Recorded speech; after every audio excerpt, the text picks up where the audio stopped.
I'm Brandon with Minnesota Micromotors, and I will be showing you the results I found for the market simulation of managed segments and customers.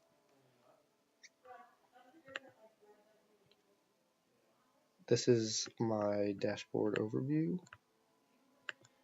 and my main strategy for this was to focus on the large customers entirely, but more specifically that's segment A and segment D, as well as small customers. I really didn't try to take a close look at segment B and segment C, because those were the customers that aren't loyal. They'll more likely to switch over to the competitors.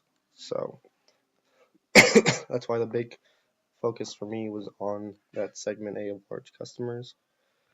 Quarterly revenue for this last quarter was 6 million for large customers and just under half a million for small customers. Um, as you can see, large customers is up 3%. Luckily for segment C, it's up 1.6%. It is down for segment D, but that's not a huge factor since it's by the margin of 0.1%.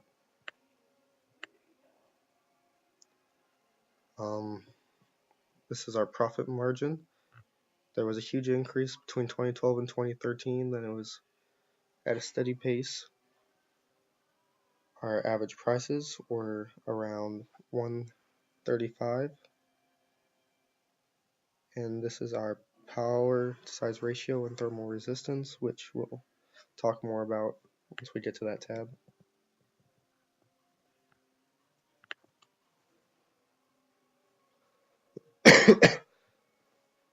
This is the net prices tab for each segment compared to our competitors. As you can see, we are just above our competitors with the pricing. That way we were able to have a higher profit margin but still stay within that competitive range of our competitors.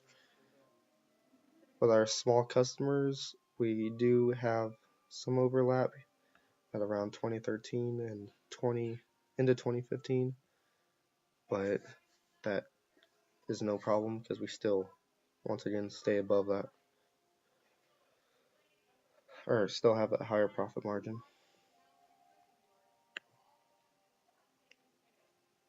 This is the tab customer purchases. This one really shows that we sold more units to our large customers and definitely more of that segment A. As you can tell, our small customers was lower with around 4,000 customers by the end of quarter 4 for 2015, and for large customers we had an upward of 45,000, which shows that most of our sales was in large customers. I'll also talk more about that on the next tab. Now if we look at large customers per unit, it shows that our segment A was typically on the increase most of the time except for a small dip in the beginning of 2015. Segment B stayed very low.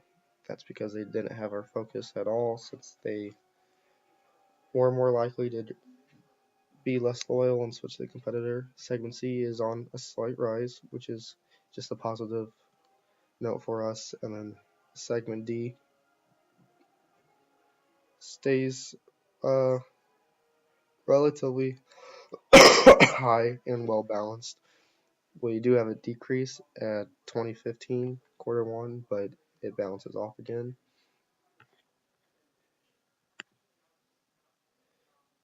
This is our sales. Scrolling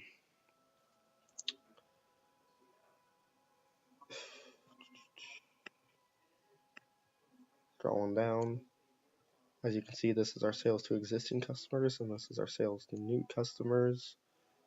We definitely try to obtain loyal customers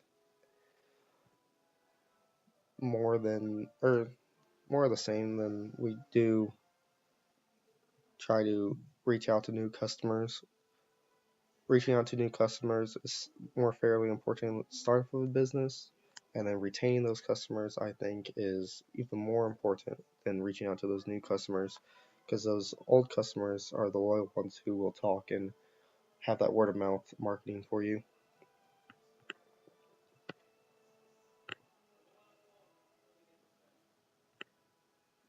Income statement. This shows our total revenue for the end of Q4, which is also on the front page at 6.5 million. Gross margin just under 2 million.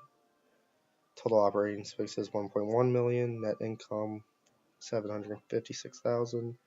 And then our cumulative profit shows 8.3 million, which is very successful for a company.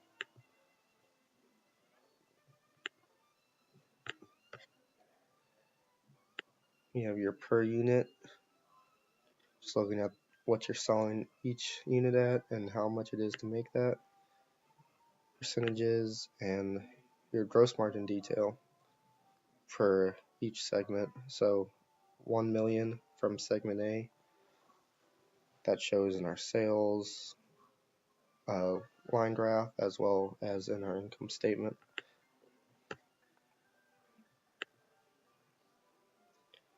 Market research. Didn't really focus too much on this tab, so I'm going to go ahead and skip past that. Product performance. Once again, didn't focus too much on this tab, but it does show that we focus more on power to size ratio than thermal resistance. Customer satisfaction. This was a very important tab for me to look at. It shows if our customers are satisfied or not.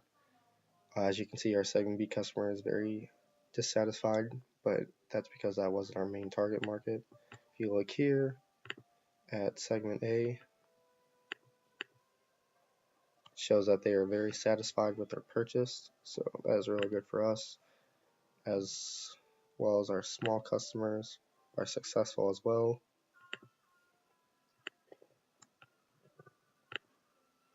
Sales force report wasn't an important factor for me, but it shows where our sales force was, primarily with that segment D and segment A, with 910 hours for segment A and just under 900 hours for segment D.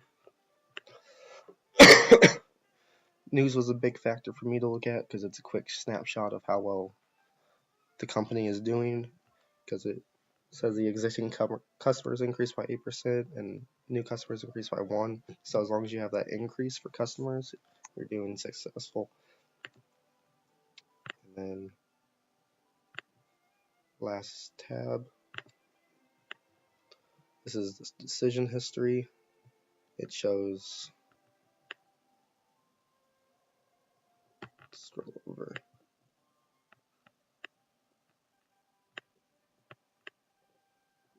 Shows that we sold our units for 142 lots of the time, then we switched over to 147. Our sales force was mainly around 7 people, and then we dropped down to 6 because we didn't go our way to reach new customers. We just tried to retain the old ones.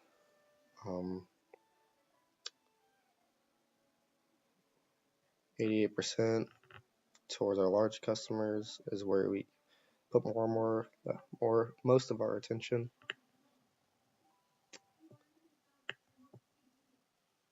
And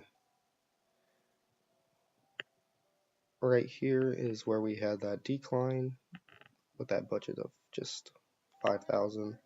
But then once we started making more revenue, we had a higher budget, and our last quarter remaining budget was 210,000. So that definitely shows how profitable we were, and that is why we were able to get a score of 82 points and that cumulative profit of 8.3 million.